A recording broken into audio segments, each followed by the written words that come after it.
are Bridesburg.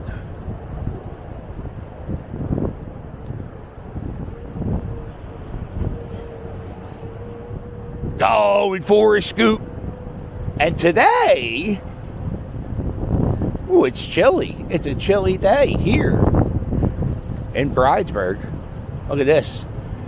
This is Furco String Band. Philadelphia has an annual parade every New Year's Day. It's called the Mummers Day Parade. And this is Furco String Band's clubhouse. The Mummers Day Parade is kind of like a band competition, but it's also a show that you'll never see anywhere else. It's really...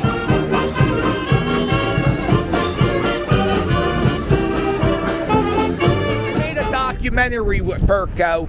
I hung out with them 2-3 weeks before the Mummers Day Parade, and I always knew the string bands put in a lot of work for their performance, but they work even harder than I thought, than I ever knew. And I already had a lot of respect for guys in string bands.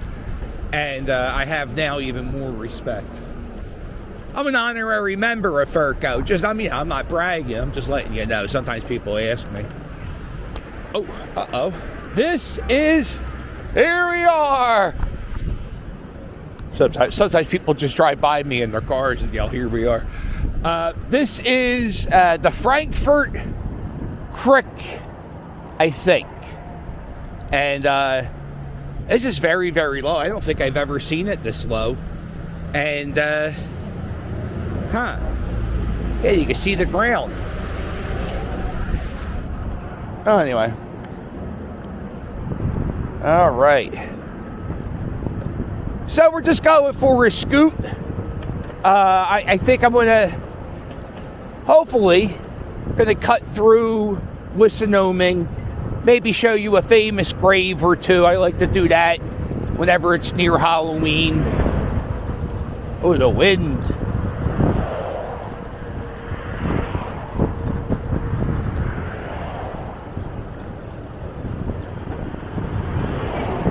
Across the street, well, first let me show you this. This is, it's a chemical company. And they make chemicals in there. I'm not really sure what it is, but I live in this neighborhood, and back when I was a kid, this neighborhood, Bridesburg, had a really bad smell because of the chemical plant. And I've lived here for 20 years. So I'm not sure if I just got used to the smell or the smell is gone. I think the smell is gone. We used to get air reports. Okay. I left my wallet at home. We used to get air quality reports from the company who it's changed names a few times. Used to be Roman Haas or Dow Chemical. Whatever it now. It's like Avant 6 or something like that. So we used to get air quality reports back in the day when I moved here 20 years ago. We don't get them now. By the way, I don't trust any air reports I read, because they told the guys in 9/11, all those workers, those brave men and women, that the air was good, and now they're all dying of cancer. So I don't trust anybody about the air quality reports. This is a cannon. Get out of town. That's a cannon? Yep, it's a cannon. Is it a real cannon? It most certainly is. And this is the Frankford Arsenal. If you look over here, this was one of the largest ammunition making places. Oh, I don't want to get too technical. It's an ammunition making place. And if you see, look, check out the fence with the right there. I hope you get it.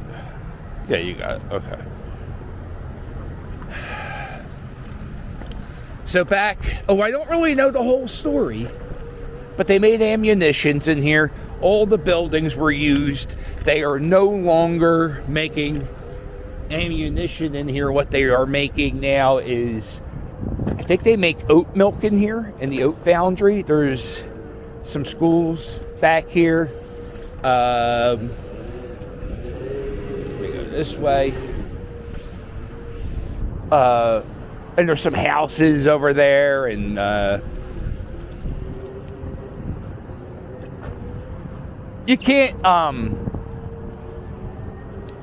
really get in there unless your kid goes to school or if you work in one of the buildings. So I never really did the research on that place because I was like, I can't make a video about it, so who cares? I actually kind of wish I did some research.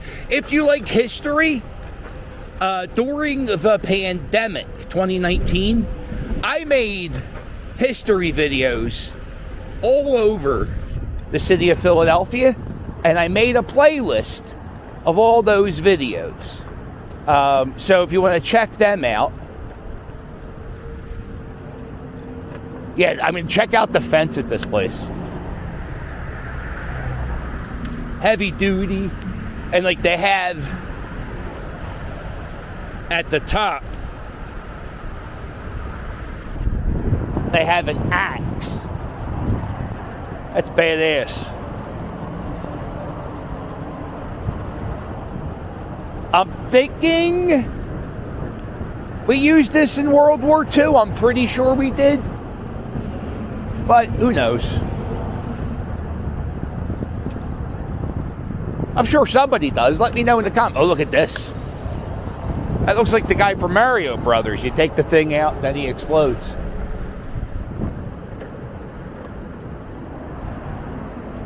Yeah, I think, that looks abandoned, but there are houses over there. I think one of them was the commander's house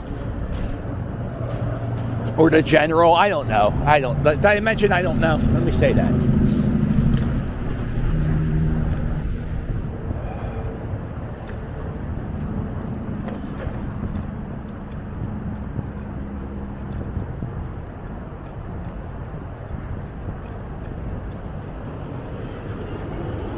This is Bridge and Cacconi, probably one of the most dangerous more car accidents in this intersection than most. There's probably one or two a week.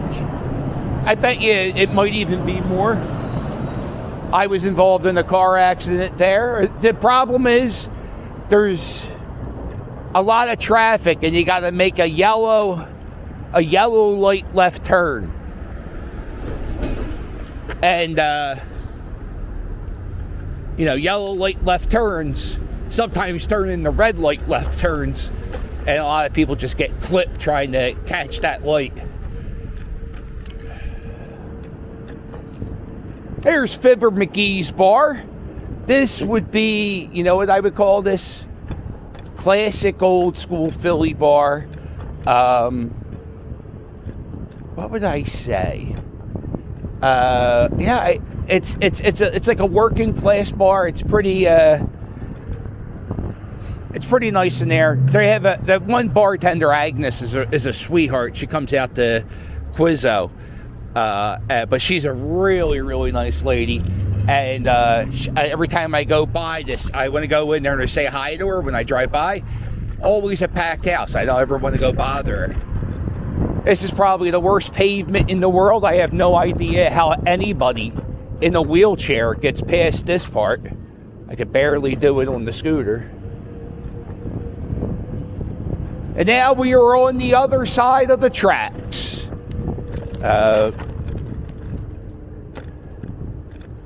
I would say when you get across Lefevre, or across Aramingo, Harbison Ave, which is the big street here. There's no way I catch that light. When you get on the other side of this, you're in Wissinoming. That's my map. My Philadelphia map is probably different than your Philadelphia map. Oh, you see, now all these people got to turn. Uh-oh.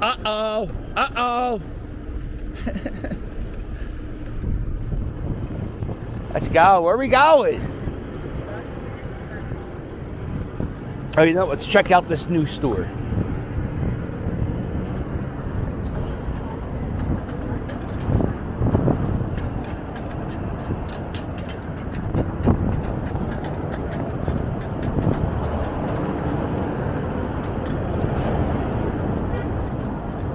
Three gas stations, boom, boom, boom.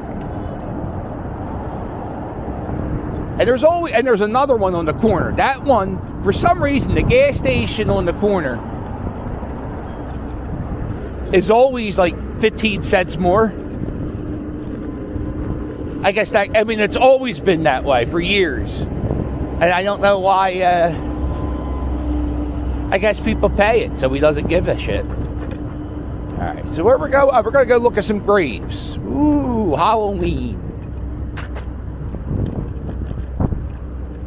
You know what I just did? I do this a lot. You ever see a traffic jam? Like, sometimes I'll be on I-95, which is a highway. And the traffic will be a stop, complete stop. I'll get off 95 and take the streets without knowing, and then I'll check MapQuest or Google Maps, and I'll find that it was only like a 2-second stop if I would have just wait. But yeah, I got to keep moving. I can't wait at red lights. I have ADHD. I think that's what it was. Doctor told me I wasn't paying attention to the name, but. One of the ways you can tell that you have ADHD is that you have I'm gonna go right through the left here. Uh-oh, pavement bad. Oh, car coming, we're all dead. Let's go. One way you can tell you have ADHD is if you can't wait in lines whatsoever. And I have the worst patience when it comes to waiting in lines, which made me a fantastic retail store manager, because all I did when I was a retail store manager, no lines. I managed a video store. Manager of the year, Hollywood Video. Don't mind if I brag a little bit. 2003. I was the fixer. I would go in the stores that were really bad. I'd go in. I'd be such a dickhead, everybody quit. And then I'd be by myself for a week, so I had to work open to close, which was like 10 to midnight. And then I'd hire my own staff.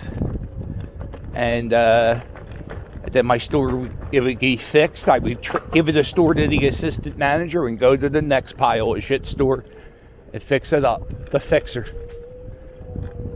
I quit. My store got robbed at gunpoint, so I had to. Well, I'll tell you a story real quick as we get to the cemetery. They accused me of robbing the store. My store was held up at gunpoint, and I was on vacation. And since I was on vacation, they thought I was part of the robbery because I was on vacation. My store got robbed. I'm not a jerk off, right? Like. If one, my employees were kind of my friends, and they just got robbed at gunpoint. I felt horrible for them, so I drove to the store, to check on my friends. And because I did that, they thought I robbed the store because I was being nice. That's horrible. That's no way to be. Turns out, the guys I was so concerned about, they robbed the store. And I defended them. Oh, it was horrible. Absolutely horrible. This is Mount Sinai Cemetery. A cemetery. Oh, I think this is right. A cemetery is like this. There's no church attached to this. There's no synagogue. Actually, this is a synagogue. But it's like, this is like where they just have little funerals. So since there's nothing attached to it, it's not a graveyard, it's a cemetery. If you see a church, and the church next door to on the church property, there's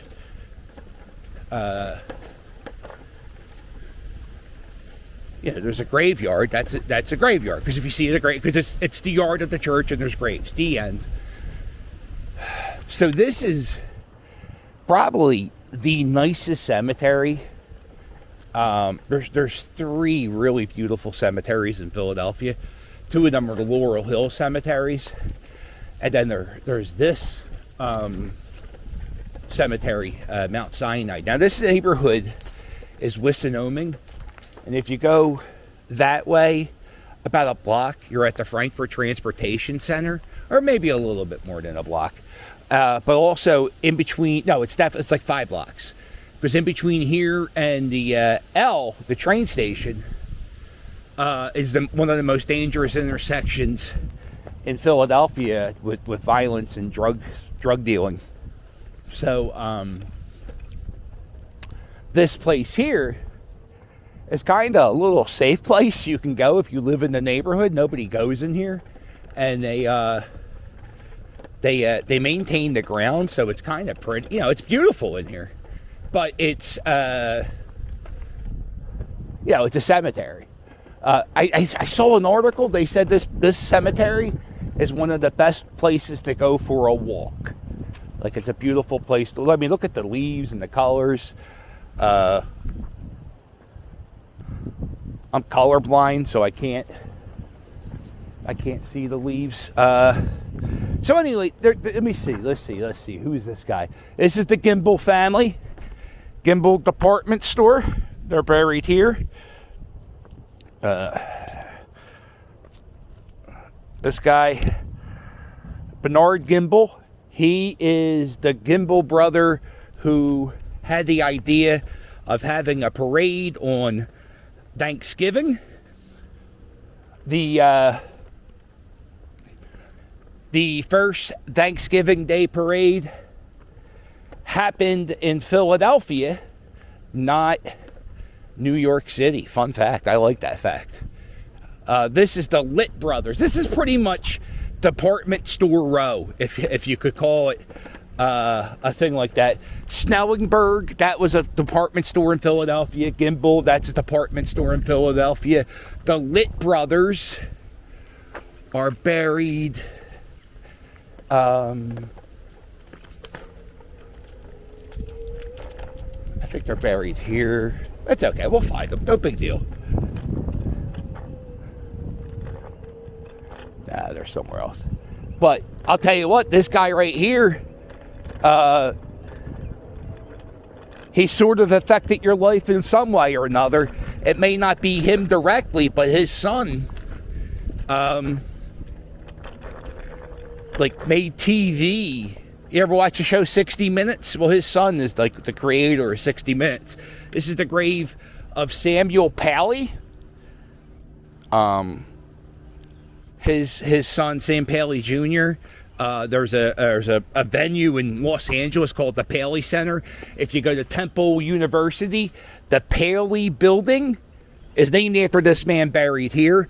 The way he got his start was cigars, big time cigar family. Matter of fact, if you go to Paley Cigars, the grandson of this man runs the cigar company, and I think they've been around for a few generations. So isn't that nice? The Paley family, their cigars, CBS television, 60 Minutes, the building at Temple University, all here. This is by the way, look at this grave. This is a Jewish cemetery. I don't know why that matters, but check out the writing on the top of this crypt.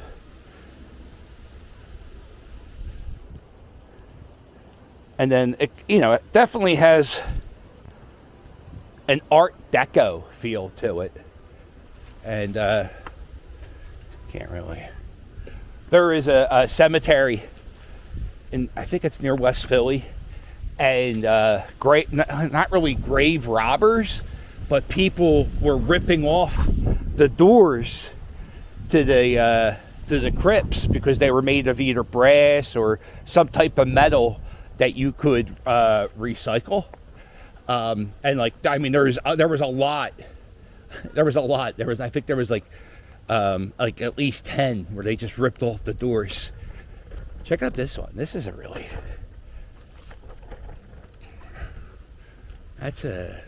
with the bench and the family, that's nice. Simon Katz. Not Simon Gratz. I was trying to think. It sounds like a school. Let's hop on the scooter. What are we doing? So there is some of the most wealthiest people who ever lived in Philadelphia at that time when they were alive are buried here. So there's a lot of money invested into the groundskeeping of this cemetery. And they even have somebody that goes around power washing the headstones. Here we go.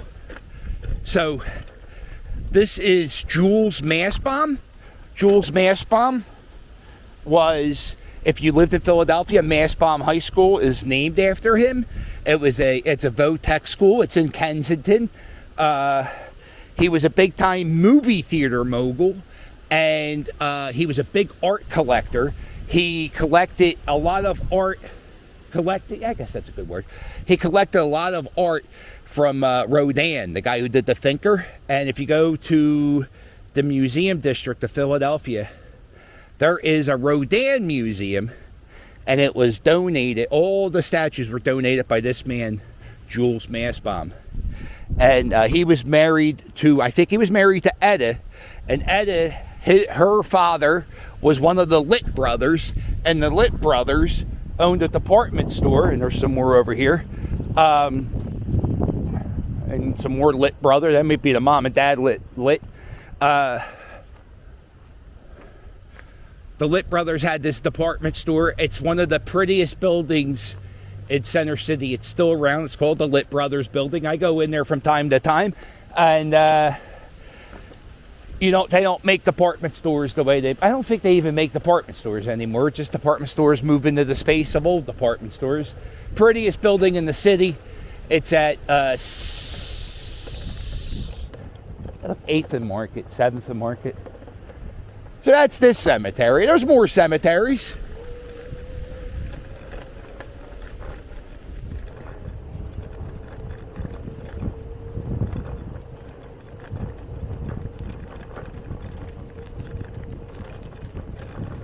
This synagogue, this is a whole thing here. There's a, what do they call? An architect. His name is Frank Furness. He's one of the more popular historic, he's like from the late 1800s. He has his own style. You can look at the windows. See how like the windows are kind of weird looking. He uses this type of rock, whatever, brick, not mortar, brick. But the windows are weird. And so he has buildings all over Center City, Philadelphia, Fishtown. And about like 20 years ago, there was like some architect student who was studying the architecture of Philadelphia, and he just realized, like, this is a Frank Furness building, and nobody knew it. So nobody ever comes in there. But it used to be a synagogue that people used. Like I said, I think they would have like a service before you get buried. I guess, I don't know. I'm not Jewish, but they don't use it anymore. Here's a big sign. It's a Frank Furness building. My boy, he loves big doors. Big doors. He must have had a problem moving a couch one time, And he's like, I'm never going to have that issue for anybody who has one of my properties. So now it's just a storage thing. It's just a storage place for the cemetery. Yeah, they got a lady that goes around and she power washes all the old headstones. So sometimes headstones get decrepit and dirty. And they get like, they got like this black residue. She goes around, she power washes all the headstones. That's a hell of a job. That's a great job. And she does a great job. She does a really, really good job. This is Henry Publicker. He owned Publicker Liquors. At the time of his death, he was worth over $100 million. And this is like 1950. So this is when $100 million was $1 zillion. And when he died, there was like a dispute about the money he left. There might have been a girl. No, listen, I haven't done the research on this cemetery in years. But I know he was big time liquor thing. His company was in South Philadelphia, kind of near where the Walt Whitman Bridge is. And he had a lot of money when he died. And there was a court case after his death. And that's pub liquor.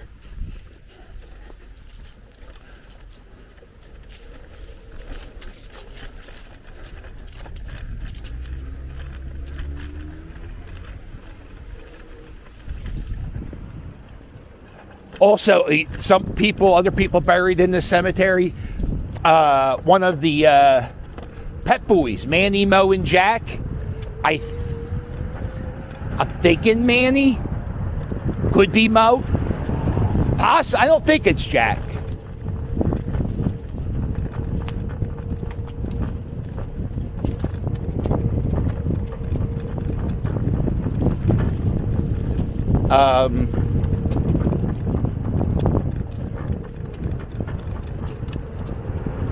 Okay, so we're coming down this way. You know what? I'm going to end this ride here. And I'm going to start another one because this seems like it could be a saga. So what I'm going to do is I'm going to say, boy, it's been so long since I've done a wrap-up. I've been making nothing but baseball videos. And not doing, let me see if I can remember. So if you like this video, do me a favor, hit the thumbs up, and while you're at it, hit subscribe. Don't forget to check out my merch. My merch, it's fire. And if you want to help me out, there's a link below in every video to my Patreon. You get bonus videos, postcards, early previews. I also am now on Cameo. I can say happy birthday. I can roast your friend. Oh, by the way, this is the most dangerous intersection in the city, or one of the most dangerous intersections, Bridge and Hawthorne. And the way I know, see this restaurant? I have the 13-year-old still with me. No, they got a stop sign. You see the sign that says FU space K? I always want to make a C in there. I don't know why. So anyway, yeah, I saw an article that is, I think it was like a YouTube video. It was like a statistically, and they had a cop camped out on that intersection for a long time. Okay, well listen, yeah, I'm on Cameo. I can wish you a happy birthday. I do a lot of roasting people, so if you want me to roast anybody, I can do that too. All right, well, make sure you hit like and subscribe. Ooh, man, off-road scoop. And I'll sail with you later. Toodles!